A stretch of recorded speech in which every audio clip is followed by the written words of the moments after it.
Hello everyone, सभी छात्रों का sign study centre YouTube channel में स्वागत है। पिछले वीडियो में या पार्ट 1 में हमने आधुनिक आवर्त सारणी के विषय में इसके अंतर्गत परमाणु संख्या, परमाणु द्रव्यमान, परमाणु आकार, ठीक, इस तरह की कई टॉपिकों के बारे में बात किए थे, चर्चा किए थे। उसमें सबसे लास्ट जो टॉपिक था वो था इलेक्ट्रॉनिक विन्यास। क्या था? इलेक्ट्रॉनिक विन्यास। ठीक है, इलेक्ट्रॉनिक विन्यास निकालना सीखेंगे। सबसे पहले तो इलेक्ट्रॉनिक विन्यास है क्या? ठीक, इलेक्ट्रॉनिक मतलब इलेक्ट्रॉनों पर आधारित। ठीक है, किसी भी परमाणु में मौजूद कुल इलेक्ट्रॉनों की संख्या को जिस विन्यास के द्वारा, जिसके आधार द्वारा दर्शाया जाता है, बताया जाता है, उसको हम लोग क्या कहते हैं? इलेक्ट्रॉनिक विन्यास कहते हैं। क्या कहते हैं? इलेक्ट्रॉनिक विन्यास कहते हैं। ठीक, जैसे अगर हम पिछले क्लास की बात करें, अगर हमें नियॉन का इलेक्ट्रॉनिक विन्यास निकालना है तो नियॉन का जो परमाणु संख्या वो कितना होता है? 10। तो हमें 2, 8 इस तरह से क्या करते थे? इलेक्ट्रॉनिक विन्यास निकालते। मतलब पहले ऑर्बिट में 2 इलेक्ट्रॉन, दूसरे ऑर्बिट में कितने? 8 इलेक्ट्रॉन। ठीक है, अब हमें इलेक्ट्रॉनिक विन्यास निकालना है किसके आधार पे? एसपीडीएफ। ठीक है, पीछे हमने पढ़ाया कि जो एसपीडीएफ क्या है? एक उप कक्षक है जिसको हम लोग क्या कहते हैं? ब्लॉक कहते हैं। क्या कहते हैं? ब्लॉक। ठीक है, क्या कहते हैं? ब्लॉक। इस ब्लॉक के आधार पे, एसपीडीएफ के आधार पर हम किसी भी परमाणु में मौजूद इलेक्ट्रॉनों की संख्या को क्या कर सकते हैं? दर्शाते हैं। क्या करते हैं? दर्शाते हैं। उस दर्शाने की जो घटना है, प्रक्रिया है, वो क्या कहलाएगी? इलेक्ट्रॉनिक विन्यास। देखते हैं, जैसे अगर आपको Z बराबर 40 दिया है, Z बराबर 45 दिया है, Z बराबर अगर 43 दिया हुआ, या Z बराबर आपको 93 दिया हुआ, या आपको इससे छोटा भी संख्या दे सकता है, Z बराबर अगर आपको 16 दिया हुआ है। ठीक, और Z बराबर कितना दिया है? 16 के बाद आप इसको लिख लीजिए 33। ठीक है, दिया हुआ है। इस तरह से बहुत सारे जो परमाणु संख्या है दी गई है। इसके लिए सबसे पहले आपको यहां S1, S12, 2S2, 2P, 6, 3S2, 3P, 6, 3D, 10, 4S2, 4P, 6, 4D, 10 और 4F, 40। ठीक है, 5S2, 5P, 6, 5D, 10 और 5F, 14। ठीक है, इस तरह से हमें क्या करना होगा? लिख लेना होगा। ठीक, पहली कक्षा में कितने? 2 इलेक्ट्रॉन, दूसरी कक्षा में 2 और 6 कितने? 8, तीसरे में 2, 6 और कितने? 8 और 10 कितने? 18, चौथे में 2, 6, 10 और फिर कितने? 14। इस तरह से इलेक्ट्रॉनों को दिखाया गया है। अगर हमें Z बराबर 40 का इलेक्ट्रॉनिक विन्यास निकालना है, Z बराबर 40 का इलेक्ट्रॉनिक विन्यास क्या करना है? निकालना है। तब देखिए, एक नियम है जिसको बोलते हैं अफबाउ नियम। क्या बोलते हैं? अफबाउ नियम। ठीक है, अफबाउ नियम के आधार पे हम इन सभी का क्या करेंगे? इलेक्ट्रॉनिक विन्यास निकालेंगे। ठीक है, एक मिनट देखो तो दिख रहा है। चलिए, Z बराबर 40 मतलब 40 का क्या करेंगे? इलेक्ट्रॉनिक विन्यास निकालेंगे। अफबाउ नियम हमें इस तरह से बताता, 2, 2, 4, 6, 10, 10, 2, 12, 12, 6, 18, 18, 2, 20, 20, 10, 30, 30, 6, 36, 36, 2, 38, 38 और कितने? 8 ना, इसमें कितने? 8 इलेक्ट्रॉन। तब हमें क्या मिल जाएंगे? 40 मिल जाएंगे। अब जरा ध्यान दीजिए, अब 40 को हम लंबा लिखेंगे तो बहुत लंबा होगा। इलेक्ट्रॉनिक विन्यास लिखें अगर इस तरह से हम 1s2, 2s2, 2p6, ठीक है, 3s2, तो डॉट डॉट डॉट क्या होगा? बहुत लंबा हो जाएगा ना। तो इतना लंबा आपको नहीं लिखना है। ठीक है, इतना लंबा नहीं लिखना है, ठीक है। चलिए, 2 2 4 10 2 12 12 6 18 18 2 20 20 10 30 30 6 36 36 2 38 और 38 यहाँ 2 ही होगा, 38 और 2 कितना 40 हो गया, ठीक है। अब जरा ध्यान दीजिए, एक और है जिसको याद रखना होगा, हीना, नीना और करीना। हीना, नीना और करीना के एक्सरे, के एक्सरे क्या है, रंगीन है। ओ माई गॉड, ठीक। अब जो हीलियम है वो कितने नंबर पर है, 2 नंबर पे। नियोन कितने हैं, 10 नंबर पर है। आर्गन कितने नंबर पर है, तो 18 नंबर पर है। क्रिप्टॉन जो है वो कितने नंबर पर है, तो 36 नंबर पर है। और एक्सॉन जो है वो है आपका 54 नंबर पर, ठीक। और जो आपका रेंडम है, ठीक है, वो आपका कितना है, 86 नंबर पर। और ओ माय गॉड है 118 नंबर। अब जरा ध्यान दीजिए, अब हमें 40 का लिखना है तो हम क्या लिख सकते हैं, यहाँ क्रिप्टॉन 36 लिख सकते हैं। मतलब हमने यहाँ क्या लिखा, क्रिप्टॉन किया, ठीक। तो हमारा जो 36 था वो क्या हो गया, पूरा हो गया। जो बचा उसको लिखिए, 2 2 4 10 2 12 12 6 18 18 2 20 20 और 10 30 30 और कितना 36। तो यहां तक तो कंप्लीट हो गया। जो बचा आपका 42, ठीक है, और 5s। अब ये हमारा 40 का इलेक्ट्रॉनिक विन्यास क्या हो गया, निकल गया। किसका, 40 का। तो जब भी आपको इलेक्ट्रॉनिक विन्यास निकालना हो तो इसका सहारा लेना पड़ेगा। अब हमें 45 का निकालना है तो फिर से हम 36 लिखे, क्रिप्टॉन लिख दिया ना। अब देखिए, अब यहाँ 4d कितना था, 2 था, तो 4d में और कितना बढ़ेगा, 5 ना। तो 4d कितना हो जाएगा, 7, और 5s कितना होगा, 2। इसी तरह से अगर हमें 43 का लिखना है तो यहां हमने क्या लिखा, अब इसमें ज्यादा ध्यान दीजिए, इसमें d जो है कितना है, 7 है। कितना है, 7। तो d जो कक्षा है उसमें कितने और बिट, उपकोषक की संख्या कितने, 5, 1 2 3 4 और एक कितने, 5। इसमें इलेक्ट्रॉनों की संख्या कितने,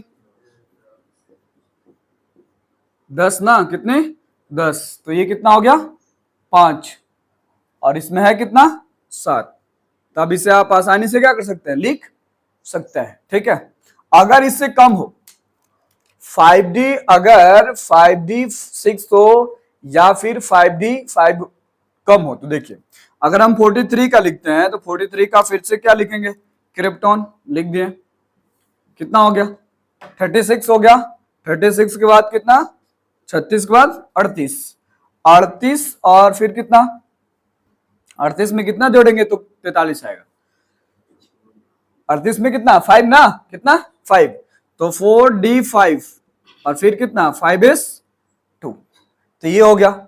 तो 40 45 और 43 का हमने क्या किया, इलेक्ट्रॉनिक विन्यास निकाल लिया। अब हमें निकालना है 93 का, मतलब 93 का। चलिए जोड़िए फिर से, 2 2 4 10, इस तरह से क्रॉस करते हैं, 2 2 4 4 और 6 10 10 2 12 12 6 18 18 2 20 20 10 30 30 6 36 36 2 38, ठीक है। 38 और 10 कितना हो गया, 48, 48 और 6 कितना, 48 और 6 54 हो गया। 54 और 2 कितना, 54 और 2 56, 56 और 14 कितना, 70, 70 और 10 कितना, 80, ठीक है। 80 और यहाँ थोड़ा सा मिटा दो, ठीक है। 80 और 6 कितना, 86, 86 और 2 कितना, 88, 88 के बाद अब कितना, 5f ना, 88 ये हो गया कितना, 88 नंबर पे हो गया। अब 88 में कितना जोड़ेंगे, 93 आएगा। 5 जोड़ेंगे तो होगा ना। तब इसमें हम क्या करेंगे, यहां 5f कितना, 5f 5। अब देखिए, लिखिए इसको। अब देखिए कहां तक लिख सकते हैं हम इसको, 86 तक लिख सकते हैं। मतलब रैंडम जो है वो लिख दिया हमने, कितना, r इन कितना तक 86 मतलब 86 तक। उसके बाद जो बचा, उसके बाद जो बचेगा देखिए कहाँ कितना कौन सा बचेगा ब्लॉक। 2 2 4 10 2 12 12 6 18 18 2 20 20 10 30 36 36 2 38 38 10 48 48 2 54 54 2 54 48 और 54 54 2 56 56 और कितना 14 70 70 10 80 80 और 6 कितना 86। तो ये हमारा कितना आ गया 86। जो बचा बचा क्या 5f 5f 5 और फिर कितना 7s 2। तो ये हमारा किसका हो गया 93 का क्या हो गया इलेक्ट्रॉनिक विन्यास हो गया। इसी तरह से अगर हमें z बराबर 16 का निकालना है, किसका निकालना है 16, तो देखिए 2 2 4 10 2 12 12 6 18, तो 18 तो नहीं है ना, ये 16 का ही है। तो सबसे पहले नियॉन लिख दिया हमने कितने नंबर पर 10 नंबर पर। तो देखिए 2 2 4 और 6 कितना 10, यहां पर कितना आएगा नियॉन आ गया। 10 के बाद 2 तो कितना हो गया 12 12 और इसके बाद 4 ना इसमें, तो लिखेंगे 3s2 और 3p कितना 2 2 4 10 था 10 2 12 12 4 था इसमें, तो हमने लिखा 3s2 और 3p कितना 4। अब जरा ध्यान दीजिए यहाँ p ब्लॉक में कितना होता है ऑर्बिट टोटल 6 होता है ना, टोटल इलेक्ट्रॉन 6 होते हैं, लेकिन और जो उपकक्षों की संख्या कितनी है 3 है, तो उसमें कोई बदलाव नहीं होगा। इसी तरह से 33 का लिखना है, तो 33 के लिए 18 लिखिए, पहले लिख दिया ना, क्रिप्टॉन लिख दिया कितना 18, ठीक है। अब जोड़िए इसके बाद क्या बच रहा है 2 2 4 10 2 12 12 6 18, तो यहाँ क्रिप्टन हो गया मेरा, ठीक है। 18 के बाद हाँ आर्गन है, आर्गन लिखने के बाद यहाँ से आर्गन हमारा यहाँ आ गया। इसके बाद कितना 2 18 2 20 और 20 10 30 30 और कितना यहाँ पे 3 है ना, 30 10 33, तो लिखिए यहाँ 3d10 4s2 और 4p कितना। इस तरह से आप किसी भी संख्या का इलेक्ट्रॉनिक विन्यास आसानी से क्या कर सकते हैं निकाल सकते हैं। लेकिन ध्यान रखिए जब भी इलेक्ट्रॉनिक विन्यास निकालिएगा तो इन सभी तत्वों का आप इस्तेमाल कीजिएगा, प्रयोग कीजिएगा, नहीं कीजिएगा लंबा आएगा और वो सही नहीं होगा, क्योंकि एग्जाम में इतने लंबे लंबे नहीं लिखे जाते हैं, या आप अपने कॉपी में इतने लंबे लंबे नहीं लिखिएगा। अब लिखना होगा 93 का तो पूरा बोर्ड भर जाएगा यहाँ से, अब 1s2 2s2 2p3 इस तरह से लिखना होगा ना, तो क्या होगा हमारा पूरा कॉपी क्या होगा भर जाएगा, ठीक। तो इसको छोटा करने के लिए और संक्षिप्त में लिखने के लिए यहाँ क्रिप्टॉन या क्रिप्टॉन या क्रिप्टॉन या रैंडम हो या नियोन, जो नियोन है और या फिर आर्गन का क्या किया गया प्रयोग किया गया है, ठीक। चलिए, तो हमें उम्मीद है कि आपको इलेक्ट्रॉनिक विन्यास निकालने आ गया होगा। इलेक्ट्रॉनिक विन्यास हर एग्जाम में 1 या 2 नंबर फिक्स आपसे पूछे जाएंगे, या सामान्यतः ऑब्जेक्टिव में इस तरह का क्वेश्चन आपसे पूछा जाता है, ठीक है, इलेक्ट्रॉनिक विन्यास निकालने के लिए।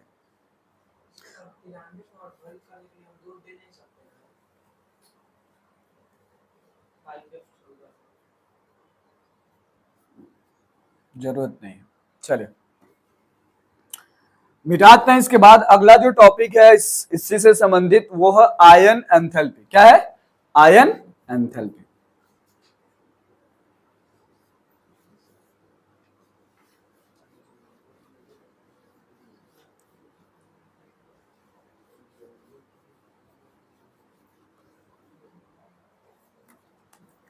नाइन्टी थ्री को आप बोल रहे हैं 93 जेड बराबर कितना 93, तो इसको हमने क्या लिखा 5f कितना था यहाँ 5 था और 7s क्या था 2 था। तो देखिए जरा जो 7 है मतलब एफ है उसमें कितने उपकक्षक 7 1 2 3 4 5 6 7 हो गया।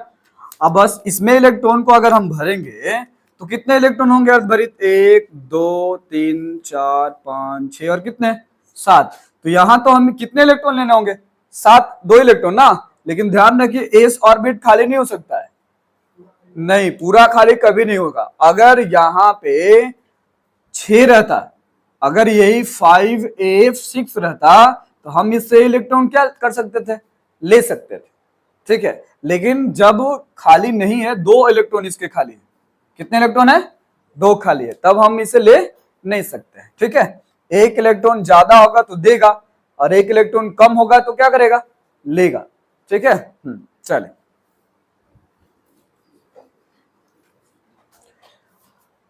अब कह रहा है कि आयन एंथैल्पी, अगला जो टॉपिक है वो क्या है, आयन एंथैल्पी। ठीक,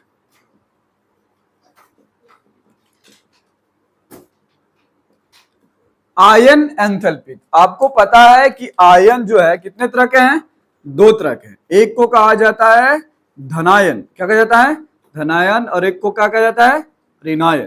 तो जो आयन है वो कितने हो गए, दो तरह के, कितना हो गए, दो तरह के। अगर हम यहां एक यौगिक लिखें सोडियम क्लोराइड, क्या लिखा हमने, सोडियम क्लोराइड, तो सोडियम के साथ प्लस और क्लोरीन के साथ क्या, माइनस। ठीक, तो अब यहां यह बताया जा रहा है कि यदि किसी तत्व या जब कोई तत्व इलेक्ट्रॉन को देता है, क्या करता है, इलेक्ट्रॉन को देता है या फिर लेता है, तो जब इलेक्ट्रॉन को ले रहा है, ठीक है, तो यहां लेने वाला कौन है, क्लोरीन है, क्या है, क्लोरीन। ठीक है, जब वो इलेक्ट्रॉन ले रहा है तो लेने के लिए भी क्या खर्च करना पड़ेगा, ऊर्जा लगेगी ना। किसी भी वस्तु को आप ले रहे हैं, अपने तरफ आकर्षित कर रहे हैं, ठीक है, या उससे ले रहे हैं, तो लेने के लिए भी क्या लगेगी, एनर्जी लगेगी, ऊर्जा लगेगी। ठीक है, तो इस ऊर्जा को ही क्या कहते हैं हम लोग, आयन एंथैल्पी कहते हैं। क्या कहते हैं, आयन एंथैल्पी। ठीक, जब कोई तत्व या परमाणु इलेक्ट्रॉन को ग्रहण करता है और ग्रहण करने के लिए जो उसे ऊर्जा की आवश्यकता होती है, उस ऊर्जा को क्या कहते हैं, आयन एंथैल्पी। क्या कहते हैं, आयन एंथैल्पी। ठीक है,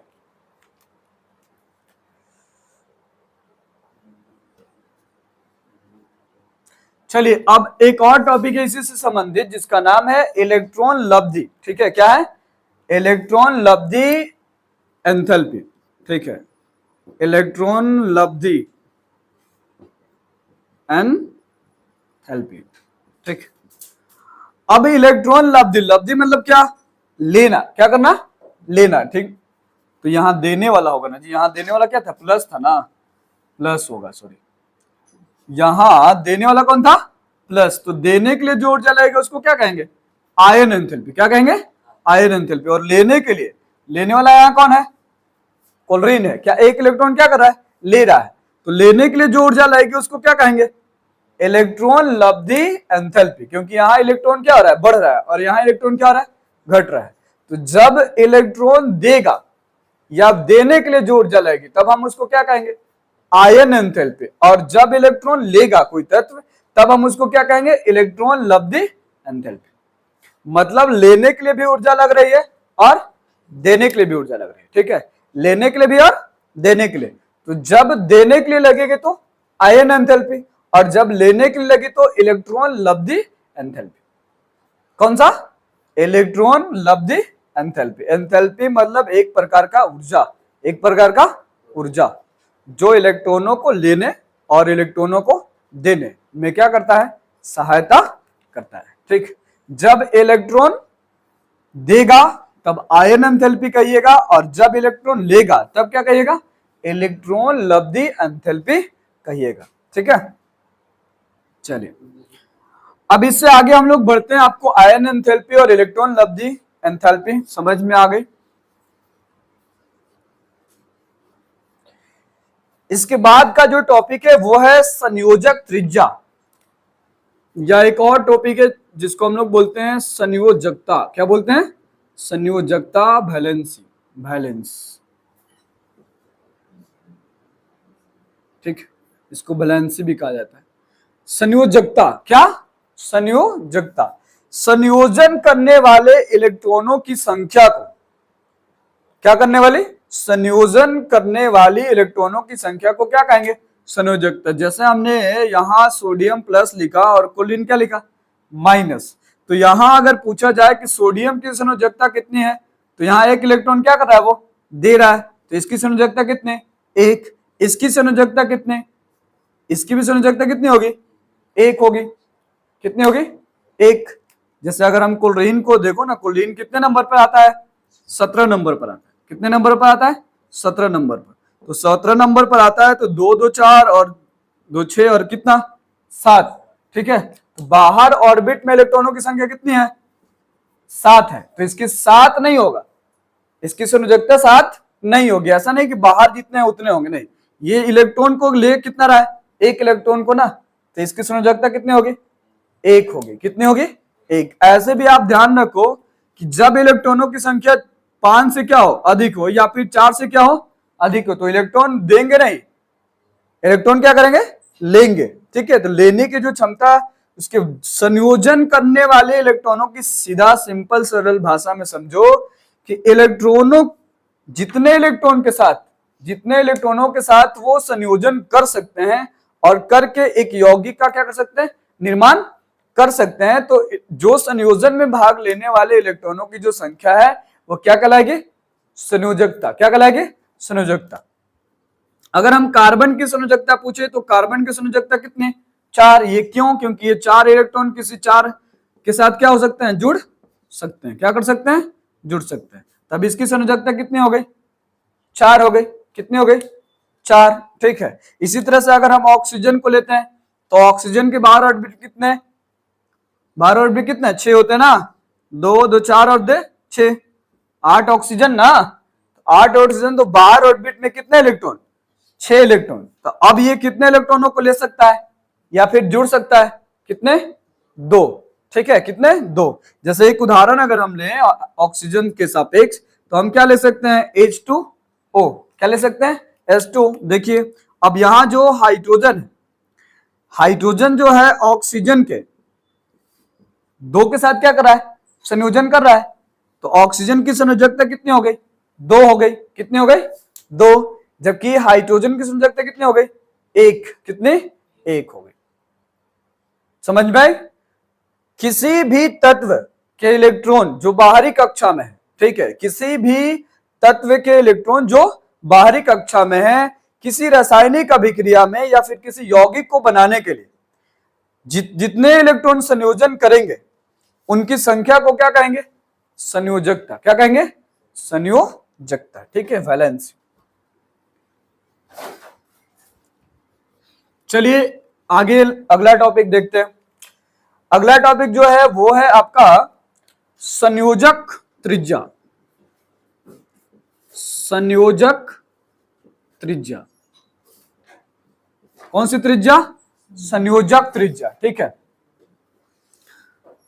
संयोजक, सबसे पहले यहां देखिए, यहां एक हमने यौगिक CH क्या बनाया, CH4, ठीक, मीथेन को हमने बनाया CH4 को।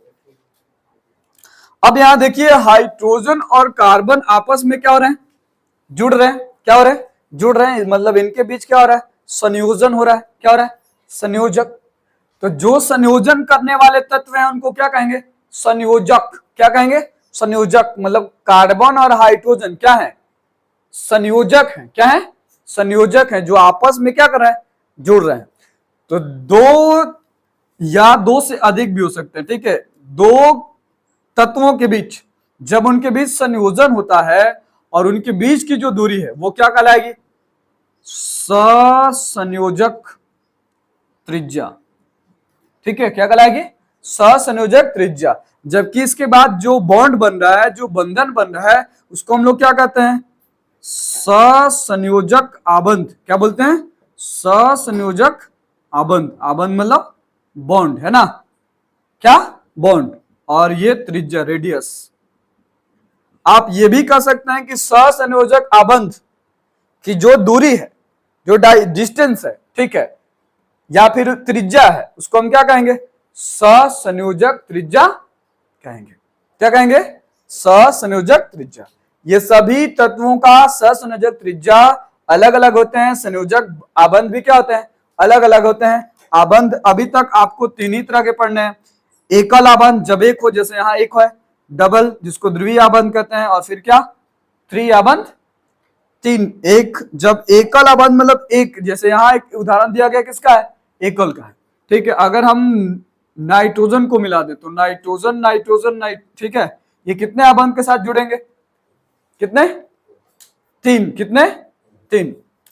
इसी तरह से अगर हम कार्बन को हाइड्रोजन के साथ डबल आबंध के साथ जोड़े तब हम क्या कहेंगे, ये हो गया आपका एकल आबंध। कौन सा? एकल आबंध, ठीक है। और ये हो गया आपका त्रिआबंध, और ये जो दिख रहा है इसको हम लोग क्या कहेंगे, द्वि आबंध। तब इनके आबंधों के बीच की जो दूरी है, इनके आबंधों की जो बीच की दूरी है वो क्या कहलाएगी, सहसंयोजक त्रिज्या कहलाएगी, या संयोजन में भाग लेने वाले तत्वों को सहसंयोजक कहते हैं और इसके बीच की दूरी को क्या कहते हैं, संयोजक त्रिज्या कहते हैं। या जो आबंध की जो लंबाई है वो क्या कहलाएगी, संयोजक त्रिज्या कहलाएगी, ठीक है। चलिए, परमाणु त्रिज्या देखा, संयोजक त्रिज्या देखा, और एक और त्रिज्या है जिसको हम लोग बोलते हैं आयन त्रिज्या। क्या बोलते हैं? आयन त्रिज्या, ठीक है। आयन त्रिज्या, एक था परमाणु त्रिज्या, ठीक है। तीन तरह की, अभी तक हमने दो तरह की त्रिज्याओं के बारे में पढ़ा, एक परमाणु त्रिज्या और एक सहसंयोजक त्रिज्या। परमाणु त्रिज्या में हमने बताया कि कोई भी परमाणु जिसके नाभिक से लेकर उसके बाहर ऑर्बिट के इलेक्ट्रॉन के बीच की जो दूरी है वो क्या कहलाएगी, परमाणु त्रिज्या कहलाएगी। अब हम लोग देखते हैं आयन त्रिज्या। क्या? आयन त्रिज्या। आयन त्रिज्या एक यौगिक, अब यहां देखिए, यहां धनात्मक है और यहां क्या है, ऋणात्मक। तो आयनों के बीच जब यौगिक इस तरह से बनते हैं, आयन के सापेक्ष या फिर आयनों के द्वारा लेन देन से जब यौगिक बनते हैं, तो आयनों के बीच का जो डिस्टेंस है, ठीक है, आयनों के बीच का जो डिस्टेंस है उसको हम लोग क्या कहेंगे, आयन त्रिज्या कहेंगे। क्या कहेंगे? आयन त्रिज्या। क्या कहेंगे? आयन त्रिज्या। आयनों के द्वारा, किसके द्वारा? आयनों, दो आयनों के बीच की जो दूरी है वो आयनिक त्रिज्या कहलाती है, फिर आयन त्रिज्या कह सकते हैं। दो आयनों के बीच की दूरी, जैसे यहाँ प्लस और यहाँ क्या है, माइनस है, इन दोनों आयनों की जो बीच की दूरी होगी वो क्या कहलाएगी, आयन त्रिज्या कहलाएगी, ठीक है। क्या कहलाएगी? आयन त्रिज्या। चलिए आगे देखते हैं, छोटा छोटा टॉपिक है, आप समझते चलिए, ताकि आपको आधुनिक आवर्त सारणी बेहतर ढंग से क्या हो जाए, समझ में आ जाए, ठीक है। एक बार फिर से आपको तालिका बताएंगे और समझाएंगे। देखिए, इसके बाद एक टॉपिक है विद्युत ऋणात्मकता, ठीक है। क्या? विद्युत ऋणात्मकता। सहसंयोजी आबंध के इलेक्ट्रॉनों को अपनी ओर आकर्षित करने की जो प्रवृत्ति है वो क्या कहलाएगी, वैद्युत ऋणात्मकता कहलाएगी। क्या कहलाएगी? वैद्युत ऋणात्मकता कहलाएगी। सहसंयोजी आबंध के इलेक्ट्रॉनों को, सहसंयोजी आबंध, अभी बता ना कि अगर साझेदारी कर रहा है, क्या कर रहा है, साझेदारी। अब देखो ना, यहाँ हाइड्रोजन और कार्बन जो जुट रहे हैं आपस में क्या कर रहे हैं, साझेदारी कर रहा है। क्या कर रहा है? साझेदारी। तो कह रहा है कि जब सहसंयोजी आबंध के इलेक्ट्रॉनों को अपनी ओर आकर्षित करने की जो क्षमता है या जो प्रवृत्ति है वो क्या कहलाएगी, वैद्युत ऋणात्मकता कहलाएगी, ठीक है। जैसे सोडियम के पास कौन सी वैद्युत ऋणात्मकता है, +1 है, जबकि क्लोरीन के पास कौन है, -1 है। इसके पास भी विद्युत ऋणात्मकता है +1 और इसके साथ कौन है, -1 है। क्या है? -1, ठीक है। चलिए बाकी जो गलनांक है आप जानते हैं, क्वथनांक छोटा छोटा टॉपिक है, गलनांक है ना, गलनांक को हम लोग हिमांक भी बोलते हैं। क्या बोलते हैं? हिमांक। इसी तरह से क्वथनांक, ठीक। तो हिमांक क्या, गलनांक क्या है, जिस तापमान पर कोई तत्व क्या हो जाए, जम जाए। क्या हो जाए? जम जाए, ठीक है। तब हम उस तापमान, तब उसको क्या कहेंगे, हिमांक। क्या कहेंगे? हिमांक। उस तापमान को क्या कहेंगे, हिमांक। क्वथनांक, जिस तापमान पर कोई तत्व उबलने लगे या फिर खौलने लगे या फिर जल वाष्प के रूप में बदलने लगे, तब हम उसको क्या कहेंगे, क्वथनांक। क्या कहेंगे? क्वथनांक, ठीक है। इसी तरह से एक और है घनत्व, डेंसिटी, और डेंसिटी बराबर होता है द्रव्यमान बटा आयतन। अब जिस तत्व का आयतन में जितना ज्यादा क्या होगा, द्रव्यमान होगा, क्या होगा, द्रव्यमान होगा, उसका आयतन उतना ही क्या होगा, अधिक होगा। ठीक है, इतनी बात समझ में आ गई। अब आप पीरियोडिक टेबल को बेहतर ढंग से क्या कर सकते हैं, समझ सकते हैं। एक बार और दिखाते हैं आपको पीरियोडिक टेबल और बताते हैं किसके गुण धर्म कैसे बढ़ रहे हैं, कैसे घट रहे हैं, क्योंकि एग्जाम में